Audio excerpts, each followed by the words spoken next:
Danes smo imeli obravnavo v zadevi Gorenjske banke, torej banke, ki jo je v letu 2018 oziroma 2019 prevzela AIK banka srpskega poslovneža Kostića. Po tem pa je še naknadno iztisnila male delničarje po ceni, za katero smatramo, da ni bila primerna,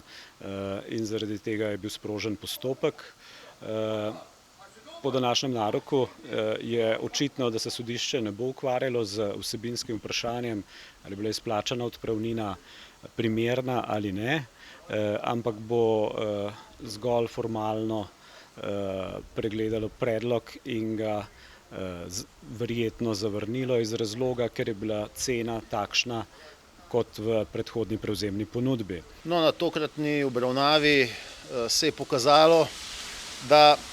gre pri odločanju žal bolj za formalne kot vsebinske razloge. Vsebinsko je namreč jasno, da so delničarji, razlaščeni, iztisnjeni, dobili neprimerno prenizko odpravnino v primerjavi z vrednostjo družbe. To izkazujejo tako nedavne prodaje, recimo Nove Ljubljanske banke, Abanke, kjer so pač vrednosti primerjalno neprimerno višje, ko so bile dosežene. Hkrati to izkazuje sam dobiček družbe v letu 2019, ko je bila konec aprila izvedena iztisnitev. Namreč ta dobiček je bil blizu 50 milijonov evrov, kar pomeni, da bi se tako rekoč v 2 letih iz naslova dobička lahko poplačala celotna naložba, celotna kupnina Gorenjske banke strani srbske AIK banke. VZMD kot predlagatelj postopka je nanizal vrsto dejstev, ki kažejo na to, da cena izplačana malim delničarjem ni bila primerna in da je potrebno upoštevati razliko med delničarji, ki so prostovoljno prodali delnice, sprejeli prevzemno ponudbo, in pa delničarji, ki so bili prisilno razlaščeni. Najbolj v nebo vpijoč podatek je prav gotovo višina dividend, ki so bile izplačane. Po tej plati je toliko bolj simptomatično dejstvo, da je bila s tem v zvezi izplačana tudi enormna dividenda, torej iz tega dobička kar dobrih 41 milijonov evrov, kar ni bila praksa v preteklih letih, ko so bili manjšinski delničarji še v družbi. Torej je v bistvu ta celoten dobiček, ki je bil akumuliran v tem času, šel edino enemu lastniku, torej srbski AIK banki. Navkljub temu, da je to edino izplačilo dobička v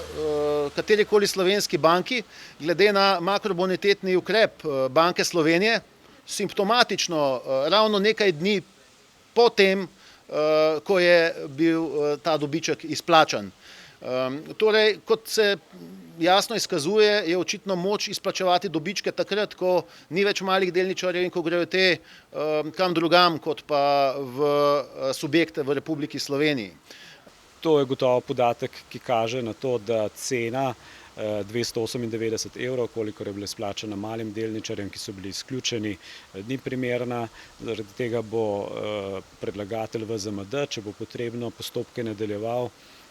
tudi z namenom, da se ustvari sodna praksa, ki bo tovrstne postopke vsaj omogočala, ne pa, da bo obveljala sedanja sodna praksa, ko po v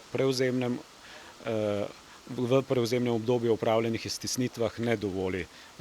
sodnega preizkusa. Ne, da bi želel biti tukaj kakorkoli ciničen ali enoznačen, ampak samo dejstvo to izkazuje, kakor tudi izvajanja v sklopu današnjega naroka, kjer se je pokazalo, da je sodnica pravzaprav na stališču, da je ta dobiček, kakršen je nastal, torej nastal šele v preostanku leta 2019, kar pravzaprav vsakdo ve, da je nemogoče. To je dobiček, ki je bil akumuliran skozi vrsto let in do katerega bi morali biti upravičeni vsi delničarji, ki so bili družbi vsa ta leta seveda zvesti kot delničarji.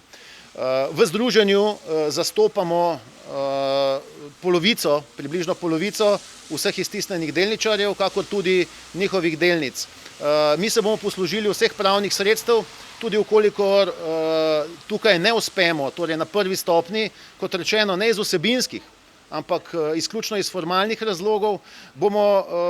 peljali postopke naprej uporabili vsa pravna sredstva, če bo potrebno ne samo v domovini, ampak tudi na evropski ravni, kajti, kot sem opomnil sodnico, jo tudi pozval, naj vendarle morda preveri preko mnenja Evropskega sodišča, ali je to evropski pravni red, ki dopušča tako ravnanje, torej razlastitev brez pravnega sredstva pravzaprav. Ker tukaj tisti, ki so razlaščeni po ceni, ki je niso sami sprejeli, pravzaprav se jim onemogoča sploh vsebinsko pravno sredstvo. Gre zgolj za formalno vprašanje, ali je takšna tožba dopustna ali ne. Torej, vkolikor ne bomo uspeli na tej stopnji in morda ne v okviru tudi drugih stopenj v Republiki Sloveniji, se bomo brez nadaljnjega obrnili tudi na evropsko raven, Evropsko sodišče za človekove pravice, kjer je brez nadaljnjega jasno, tudi praksa kolegov iz Evropske federacije investitorjev izkazuje, torej vseh drugih evropskih držav, da je takšno ravnanje nedopustno. Prepričani smo, da če ne, bomo pa seveda šele po vrsti let, žal in postopkih